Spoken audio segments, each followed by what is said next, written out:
Vítajte. Vítajte pri tomto krátkom videjku, kde si ukážeme, ako nakonfigurovať Cisco smerovač ako DHCP server. DHCP ako Dynamic Host Configuration Protocol. Začneme tým, že si povieme, čo to vôbec DHCP je. Potom, aká je komunikácia v rámci DHCP správ medzi klientom a serverom. Potom si ukážeme architektúru DHCP slovenských podnikov. Potom praktickú konfiguráciu DHCP na Cisco smerovačoch, kde si to aj nakonfigurujeme. A potom ukážeme si verifikáciu funkčností, to znamená, ako klient obdrží DHCP informácie, a to konkrétne na platforme MS Windows. V našom prípade použijeme Windows 7. Poďme si ukázať, aký by bol život bez DHCP. Predstavte si, že by ste tu mali sieť 10.0.0.0/24, ktorá by ale ešte nebola nakonfigurovaná. Tu by sme mali smerovač, ktorý by odniesol všetky naše pakety do siete van. A predstavte si, že vy by ste boli ten administrátor, ktorý by mal teda povedať a začať konfigurovať. Takže boli by ste len jeden, takže museli by ste nakonfigurovať vlastne klienta A, aby išiel do internetu, klienta B, klienta C, klienta D. To sa už zdá ako relatívne veľká robota, ale predstavte si, že by ste tých klientov mali ešte viac, že by ste ich mali povedzme 500. Vtedy by to bol dosť veľký problém a my sa pýtame, dobre, no tak zapojíme klienta Bčko, Ačko, aj Cčko, Dčko do internetu, ale neexistoval by nejaký mechanizmus, ktorý by to vedel riešiť automaticky za nás. Predstavte si ešte ďalší scenár, že by ste si povedali, že túto IP adresu už nechcete, že je obsolet a zobrali by ste si inú adresovú schému, napríklad 172.16.0.0/24. Tým pádom vy ste museli pracne prísť ku klientovi Ačkovi, aj Bčkovi, Cčkovi, Dčkovi, prekonfigurovať ho a až potom teda by mohli byť znovu prístupné na to, aby išli na sieť van do internetu. Takže trošku nepraktické, preto poďme si ukázať, aký máme lepší mechanizmus. DHCP umožňuje automatickú konfiguráciu klientských staníc. Automatická znamená, že uvažujte, že by ste mali povedzme takú jednoduchú komunikáciu DHCPčka, čiže tu na PCčko, tu by sme mali pripojené DHCPčko s tým, že to bol DHCP server, kedy PCčko by sa len spýtalo, DHCP server, vieš čo, môžem sa ťa spýtať, ako mi pridelíš IP adresu? A DHCP server povie, áno, môžeš sa ma spýtať, IP adresu máme povedzme 21, čo končí. Čiže, že by to PCčko si automaticky podľa nejakého protokolu zistilo svoju IP adresu. Presne na toto je DHCP. Prosím vás, DHCP trošku zložitejšie, toto sú len základné správy, my si ukážeme, aké sú skutočné typy správ v rámci DHCP. Výhoda tohto celého mechanizmu je v tom, že pokiaľ ste admin, tak jediné, čo potrebujete vy nakonfigurovať, je tu na toto DHCPčko. Čiže za ňom si sadneme, základesničku a konfigurujeme. PCčka už automaticky sa potom prispôsobia a konfigurujú sami. Ani len sa ich admin nemusí dotknúť. Je možné teda všetkých klientov nakonfigurovať jedným vrzom. Poďme si teraz ukázať ešte, ako vyzerá flexibilizácia, rekonfigurácia klientov, respektíve tu na tento obrázok s viničným polom. To viničné pole som sa snažil jadať, že predstavte si, že jednotlivé na tieto vinice sú klienti, ktorí si žiadajú IP adresu a chcel som to tu názorniť podľa toho, že je nám jedno, koľko ich je. Že uvažujeme, že tu by sme mali DHCP server a jednotlivé vinice, nám je jedno, že či je tu na 1000 alebo 2000, stále si získajú tým, že sa spýtajú DHCP requestom, akú má mať IPčku a potom DHCP server im odpovedá. Čiže všetky kvalitne dostanú IP adresu, kedy zase máme automatizovanú správu. Dobre, tu by som chcel ukázať, že máme tam ale taký menší lag, že už tých klientov bereme ako rád za radom vinicu, to je jedno, že ktorú, to znamená, keby sme tu mali povedzme Jožka, ktorý by si stále browsoval v robote na Facebook a chceli by sme mu zakázať Facebook a robiť nejaké reštrikcie voči jednému z tej vinice, tak sa nám to robí trošku ťažšie, ako by sme to robili len pomocou statických IP adries. To znamená, rôzne tie reštrikcie vykonávajú sa trošku ťažšie. Poďme si teraz ukázať, aké typy údajov môže niesť DHCP. Takže klient môže získať tieto informácie. IP adresu, informáciu o sieťovej maske, či napríklad 24, predvolenú bránu, to znamená, že ďalší hop, kde nám bude sa smerovať náš paket viac smerom do internetu, čiže van, čiže tu na toto. A ďalej, adresu DNS serverov, menných serverov, ktorých použijete ako preklad mien na IP adresy. A potom ešte tzv. Lease time, to znamená čas, dokedy klient smie používať prídelnú IP adresu. Ten lease time, to si viete predstaviť zhruba ako dobu expirácie v potravinách, kde máte napísané spotrebujte do a nejaký dátum, no tak vlastne presne to je aj lease time tu na.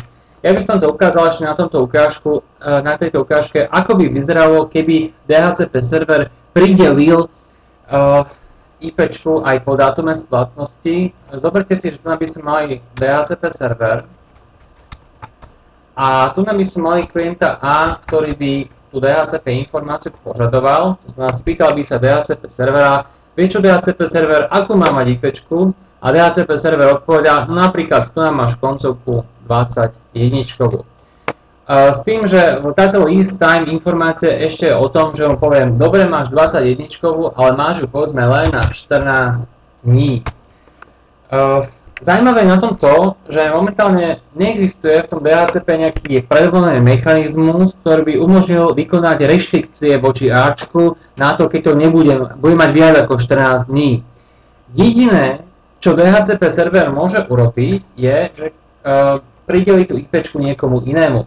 Napríklad, predstavte si, že by sme tu mali hosta B a ten host B by sa po tých 14 dňoch pýtal DHCP servera, prosím ťa, pridel mi IPčku.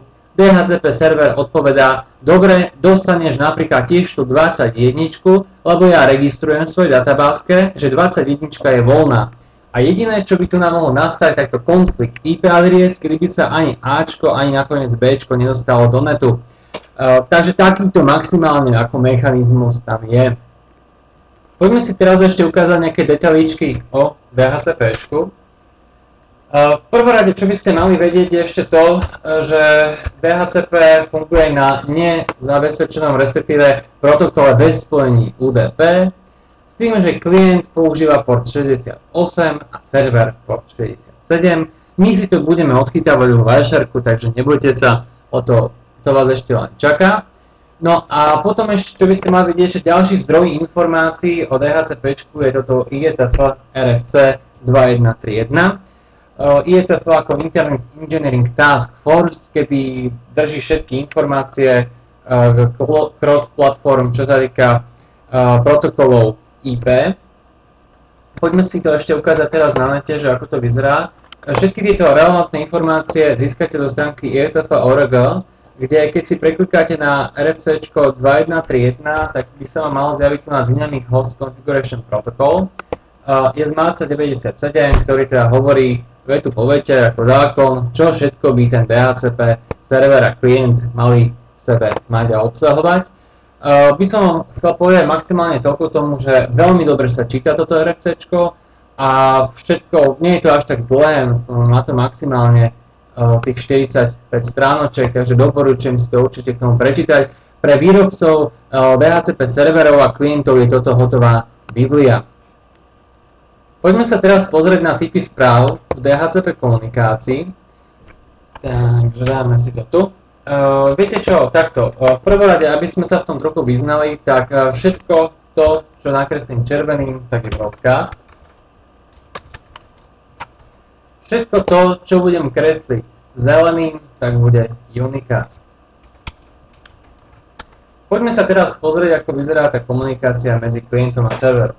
Prosím vás, ešte v prvom rade začneme, uvedomte si, že klient je ten, ktorý inicializuje komunikáciu. Mohlo by sa to zdať trošku divné, ale ide o to, že server je ten, čo v podstate celý život, keby nemusel, nič nerobiť, nevybaví ani ten request. Klient je ten, čo sa musí pýtať DHCP servera na nejakú správu. Takže preto pochopiteľne uvažujeme prípad, že by sme mali jedného klienta a na tej istej sieti dve DHCP servery. Jasné, že by sme to mohli ukázať len tu, ale predsa nám by sme to lepšie pochopili v kontexte dvoch DHCP serverov, tak si ukážeme ešte aj tú druhú stranu. Poďme sa teda pozrieť na to. Takže v prvom rade iniciuje komunikáciu klient, kedy sa teda pýta správou DHCP Discover, ktoré DHCP servery sú k dispozícii. Takže dáme si to tu ako správu Discover. Ľudskou rečou by sa dalo povedať, že to je to, keď sa pýta DHCP serverov. DHCP servery, prezentujte sa mi teraz. DHCP servery nelenia a pošlú unicastovú informáciu, tzv. offer, kedy mu povedia, dobre, tak ja som v dispozícii, aj tu na tento DHCP server je v dispozícii. Takže potom sa pošle niečo také ako offer. Keď mám poslaný ten offer unicastom už potom, tak potom je to zase na tom klientovi, ktorý ten DHCP server si vybere, tak sa trošku zamyslí a potom server, či klient pošle serverovi požiadavku request, kedy v tom requeste bude uložené, vybral som si ten a ten. Takže story, vybral som si DHCP server 1, ale díky za info. Dobre, potom keď mu pošle request, tak potom zase server nelení a ten víťazný mu povie, je super, som rád, že si vybral mňa a pošle mu niečo také ako acknowledgement, čiže niečo ako ACK. Prosím vás, od tohto miesta tu na už server, či klient bude mať IP adresu a už je schopný ďalej šťastne komunikovať. Viete, ako v škôlke, keď sme tiež nám povedali, že keď sa hráme s hračkami, tak aby sme ich odložili naspäť, tak potom ešte existuje taká správa ako release, tu na DHCPčková. Release hovorí o tom, že vieš čo, dobre, ja som sa už s tou DHCP adresou pohral a už ju ďalej nepotrebujem. Pre server je to dôležité, aby vedel, že ju môže samozrejme alokovať niekomu inému. Ešte preto teda vysvetlenie, aby to bolo jasné, takže toto je ten proces, kedy získavam IP adresu, toto je ten proces, kedy IP adresu mám, až kým nepošlem teda ten release. Takže tá IP adresa sa získava tu. Poďme si teraz pozrieť architektúru nasadenia v rámci DHCPčka. Architektúra nasadenia nám hovorí o tom, že uvažujeme teda, že by sme mali sieť LAN a poďme sa pozrieť, ako by sme to implementovali, to celé DHCP. Najčastejšie u nás tí podnikoví to riešené tak, že DHCP server je súčasne aj router a default gateway, ktorý odniesie tie naše informácie do siete WAN. S tým, že klienti sa pýtajú našeho DHCP servera na samozrejme informácie, takže klient B, ak nevie IPčku, tak pýta sa offerom správu, server mu odpovedá, už má, tak klient B povedzme bude mať 22, klient A sa opýta informáciu DHCP servera, povedzme IP adresu 21. DHCP server je ten, ktorý si pamätá, čo komu priradil, takže aby nepriradil dvakrát to isté. Klient C sa pýta, obdrží povedzme tu na 24. A tu na klient D sa pýta, ktorý už mal predtým pridelenú 23, tak teraz obdrží správu, že bude mať 23. Dobre, čo sa týka tohto, je to všetko v pohodičke. Problém nastáva v prípade, že nám ten DHCP server vypadne. Takže v prípade výpadku DHCP servera títo klienti sú nahratí. Vypadne nám DHCP server, klient B nebude schopný komunikovať, klient A nebude schopný komunikovať, ani C, ani D. Toto si rieši každý operačný systém zvlášť. Vo Windows máme niečo také ako API, ale API bude venovaný možno samostatný oddiel, kedy sa povie, že klienti získajú IPčku z rozsahu povedzme 1.6.9.2.5.4 nejakú XY, no a ale nedostanú sa do siete WAN, čiže brány WAN im budú zatvorené, ale sami medzi sebou sa budú schopné dorozumieť. Čiže toto takýto mechanizmus, no povedzme Windows, niekde inde to môže byť implementované inak, takže v pohode, lenže problém je to, že WAN a sieť internet nám tak či tak budú zablokované. Samozrejme, tam by muselo ísť potom o iný router. Teraz ale zoberte si takúto výzvu, že predstavte si, že by ste mali, povedzme, veľmi veľa peňazí a by som vám povedal ako šéf, že dobre, no tak skúste toto ako skúsení admini riešiť. Čo by vás napadlo ako riešenie? V 90% prípadov ľudia odpovedajú, že však prideme tam ďalší server. Takzvaný americký brute force. Keď nám nestačí jeden server, dáme ako druhý. V skutku dobré riešenie, len pozrite sa na takýto scenár, že by klient B si získal IP adresu z DHCP servera, povedzme tu na 21 z nejakého poolu, no a klient A by kontaktoval tento DHCP server, čo by mohol, a získa adresu 21. No jasné, lebo medzi nimi neexistuje nejaká synchronizácia a na úrovni DHCP nie. Takže to by to nešlo, ale čo ďalej? To riešenie je v tom, že by ste rozpolili pool. Uvažujeme teraz nejakú adresovú schému, napríklad, že by sme tu mali 172.16.00/24 a uvažujeme, že by sme na prvom DHCP serveri nakonfigurovali adresy od 20 až po 150. A na tomto druhom serveri nakonfigurovali adresy od 151 až po 200. Tým pádom tento klient by získal 21 a tento druhý klient by získal povedzme tu na 210. Problém je vyriešený. Stačí nám v skutočnosti rozpojiť pool a bude to krásne fungovať. Možno sa ešte pýtate, no dobre, no ale tak a čo v prípade, že by sme tu mali viac ako týchto 24, čiže 256 počítačov, že by sme tu mali 500? Jediné, čo by tam bol rozdiel, je, že zrušíte tento 24-kový pool a dáte si tam povedzme 23-kový pool a máme vyriešené po starosti. Čo ak jeden server zlyha? Ak by povedzme tu nás zlyhal tento klient DHCP server 1, tak všetci títo klienti sa budú mať možnosť ešte opýtať DHCP servera 2 na informácie, získajú síce IPčky z tohto poolu, ale bude to krásne fungovať. Takže takto by to malo byť v skutočnosti riešené na to, aby sme sa nespoľahli na to, že tam máme iba jeden DHCP server, myška môže prehrísť káble, môže sa stať hocičo na to, aby nám DHCP server zlyhal. Ukážeme si teraz lab, ktorý si vyskúšame na konfiguráciu DHCP. Takže topológia našej lab siete. Viete čo, urobíme to tak, že budeme mať teda našu sieť LAN, ktorú budeme spravovať. Budeme mať tohto klienta C, tu budem ja z Windows 7 a budeme mať DHCP server, tu na ktorý bude súčasne, tak ako to býva v tých našich podnikoch, často, tak to dáme tu na sieť WAN, takto prosím,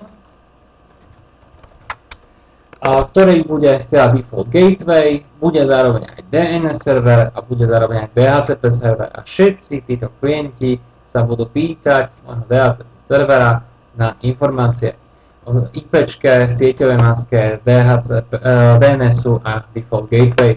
S tým, že ja budem súčasne tu na tento klient C z Windows 7, kde si aj ukážeme, ako teda získam tú IP adresu. Čiže náš labovaný pool bude 172.16.00/24. Pri konfigurácii bude dôležité, aby sme si uvedomili tieto tri zásadné veci. Tá konfigurácia nie je zložitá. Prvá dôležitá informácia, nekonfiguruje sa to na rozhraní, ale konfiguruje sa to na globálnom konfiguračnom móde DHCP. Takže v prvom rade potrebujete špecifikovať rozsah, to znamená napríklad 172.16.00/24. Komu chcete prideliť IP adresy. Potom potrebujete špecifikovať tie, ktoré do toho rozsahu nepatria. Napríklad, no dobre, ja chcem tento rozsah, ale nechcem 1, lebo to je môj router. Nechcem 11, lebo to je moja tlačiareň. Nechcem 12, lebo to je môj prístupový server, povedzme Active Directory, nejaký domain controller Windows 7. Takže toto je ten druhý krok a keď už máme prvý a druhý krok, ešte potrebujete si overiť, či je na routeri zapnutá služba DHCP. Viete čo, väčšinou to tam býva, ale keď sa dostanete k routeru, ktorý ste sami nekonfigurovali, tak sa môže stať to, že to tam nebude. Poďme si teraz ukázať, ako by vyzerala konfigurácia. Konfigurácia, na to použijeme náš routerik, ktorý máme načisto nastavený. poďme si overiť aspoň tie základné veci, ako fungujú, takže dáme si show IP interface free a vidíme, že náš router má IP adresu z požadovaného poolu, to znamená 172.16.0.1, čo bude súčasne náš default gateway. Dobre, keď to máme, tak poďme sa teda pozrieť, ako nakonfigurujeme DHCP, čiže v prvom rade poďme do režimu T, tam si pripojíme IP DHCP pool, ktorý si nazveme napríklad bazén. Ten bude pre všetky rozhranené, takže to je v pohode. Keď máme, týmto sme zapojili DHCPčko, pridám sieť, do ktorej nakonfigurujeme DHCP, napríklad 172.16.0.0. Tu by som vás chcel upozorniť, taká špecialitka, dá sa zadať prefix pomocou 24, veľmi šikovné. Keď máme, tak potom ešte špecifikujeme default router. Default router je prosím vás predvolená brána, len sa to tak ináč trochu volá, takže dáme si tam 172.16.0.1, my keď tu máme 0.1, takže my sa dáme ako sami seba. Potom špecifikujeme ešte DNS server. DNS server zase sme to my, takže 172.16.0.1. A ešte špecifikujeme niečo také ako domain name. To znamená, v ktorej sme domény, tam si dáme cisco.školenia.eu. A teraz ešte špecifikujeme ten list time. List time špecifikuje, nakoľko teda chceme dať dobu expirácie IP adries. Dajme to povedzme na 14 dní. Za tým ešte môžete aj dať hodiny a ešte aj dokonca minúty. A celkom vtipné je, keď si nastavíte IPčku napríklad na 10 minút, to by vyzeralo, keby sme dali 0.0.10. Ja som to ináč urobil, celkom vtipné je, že keď som sa potom SSH na nejaké iné servery, tak mi vypovedali činnosť po 10 minútach, lebo sa reštartlo všetko, TCP spojenia a tak ďalej. Dá sa to, ak si chcete niekoho robiť srandu, dojete to kľudne aj na 1 minútu. Dobre, dáme si list time. 14 dní, no a keď to máme, tak sme DHCP spolky dokonfigurovali. Teraz potrebujete maximálne nastaviť ten exclude adres, čiže ktoré nechceme z toho daného rozsahu, z tohto rozsahu. Dobre, tak poďme si pozrieť, taká dohoda bude, že si dáme IP DHCP excluded adres a teraz dáme low najnižšiu IP adresu, no nechceme 172.16.0.0 aby bola pridelená a súčasne aj 172.16.0 povedzme po 20. Súčasne nechcem, aby boli pridelené IP adresy. Tento druhý príklad vám chcem ukázať, aby ste videli, že ten pool excludnutých IP adries môžete dať necelistvý, čiže ďalej pokračovať IP DHCP excluded adres 172.16.0 povedzme nechcem od 200 až po 172.16.0.255, čiže bude to len od 21 po 199. Keď to máme, tak verifikačne si to môžeme pozrieť pomocou nástroja Show IP DHCP Bindings. Tam to je v pohode, čiže Show IP DHCP Bindings, kedy ukážeme takú prehľadnú tabulečku IP adries a súčasne aj MAC adries, s ktorým to bola pridelená. Momentálne nemáme žiadne. Teraz ešte robíme dve veci, a to, že zapneme tú službu. V konte si dáme niečo ako servis DHCP. Malo by to tam už byť, ale radšej to tam takto dáme. Keď máme, tak teraz by sme mohli urobiť to, že si zapneme Wireshark, aby sme videli tie typy paketov, ktoré nám po tej sieti budú lietať. Antíček, takže dáme si Wireshark.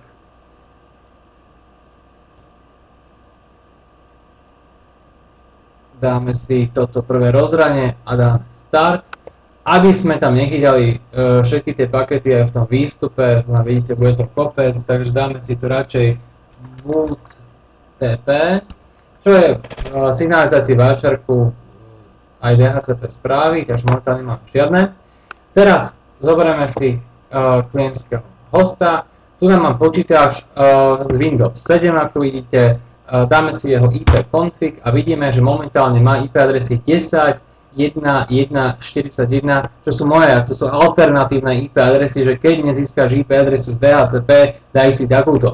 Takže práve čo ja potrebujem, tak dať si na tej sieti ipconfig release, kedy pustím. Teraz dám si ipconfig renew. A tu už budete mať možnosť vidieť, Windows si práve získali IP adresu, takže Access Connections, to je lenovácky Access Connections.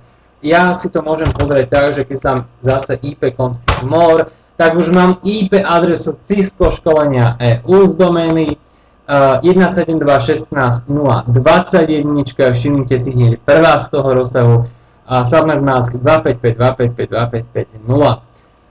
Tu nám automaticky vybehlo aj z Windows 7, spojenie do 20-kovej siete, ako ju chcem určiť, takže všetko vyzerá byť v pohodičke.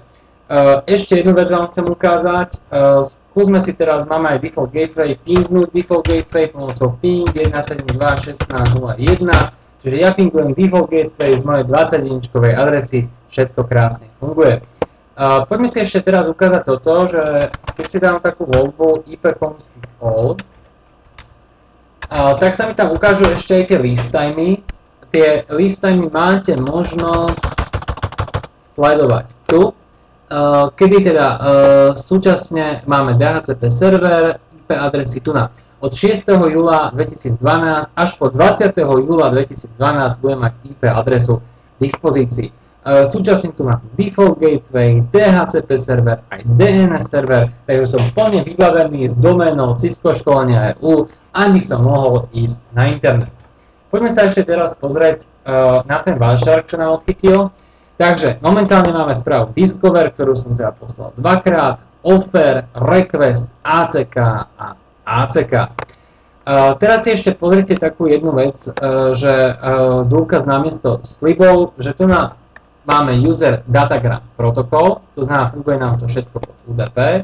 Source port, keď sa to teda pýtame, je 68 a plus destination port 67, čiže 68 a 67 tam chodia.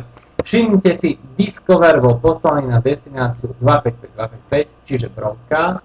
Súčasne aj request bol poslaný na broadcast a súčasne aj informačná správa bola poslaná na broadcast. Všetky ostatné správy, ako napríklad tu na offer, bol poslaný na unicasty. Takže, tak ako sme hovorili, toto sú tiež unicasty, ACK a ACK je tiež teda daný ako unicast. Čiže prosím vás, nezabudneme bežiť na tým protokolom UDP. Poďme sa ešte teraz pozrieť na verifikáciu na strane servera, aby sme vedeli, že sa niečo deje. Takže server bude mať také príkazy, mám vyšpecifikované, takže ukážeme si príkazy ako napríklad show IP DHCP bindings. Prosím vás, ja milujem tento príkaz. Tento príkaz je úplne najšpicovejší, milujem stiskať tieto prehľadné tabulky na jednej strane aj na druhej strane. Ja keď sme chodili na základnú školu a mali slovničky na cudzie jazyky, angličtina, čo to znamená po anglicky, čo po slovensky, IP adresa jasne špecifikovaná 172.16.0.21, to je klient Windows 7, tu mám hardwareovú IP adresu a súčasne ešte aj dobu expirácií. Na tomto routeri je posunutý čas, takže preto tu je ten marec 15 2002, ale každopádne tam sa neprenáša informácia v absolútnych číslach, ale koľko dní. Takže úplne pohoda. Ďalšia informácia, ako môžete verifikovať na serveri DHCP je pomocou show IP DHCP pool. Tá informácia už nie je až taká rozsiahla, ale je veľmi prehľadná. Kedy vieme, dobre, tak máme teda DHCP pool, pridelili sme jednu IP adresu a pridelili sme ju z tohto poolu 172.16.0.1 až 172.16.0.254. Nie sú tam ale tie excludnuté adresy, ale sú tu písané visit adres, koľko sme tam požičali. Ak chcete serverové štatistiky, môžete to získať pomocou show IP DHCP server statistics, takže dáme si show IP DHCP server statistics. A teraz vidíme, že máme informáciu, koľko na routeri žereme pamäte ako DHCP, koľko máme poolov, môžete mať aj viac v rámci jedného routera, koľko ste ich pridelili a prípadne message. To znamená, koľko bolo poslaných requestov, koľko discoverov, koľko DHCP requestov a súčasne releaseov, informačných správ, koľko bolo odpovedaných offerov, ACK, že všetky tieto veci chcem mať. Vidíte, že request nebol žiadny, lebo DHCP DHCP router si nepýtal informáciu DHCP, on ju len prideloval.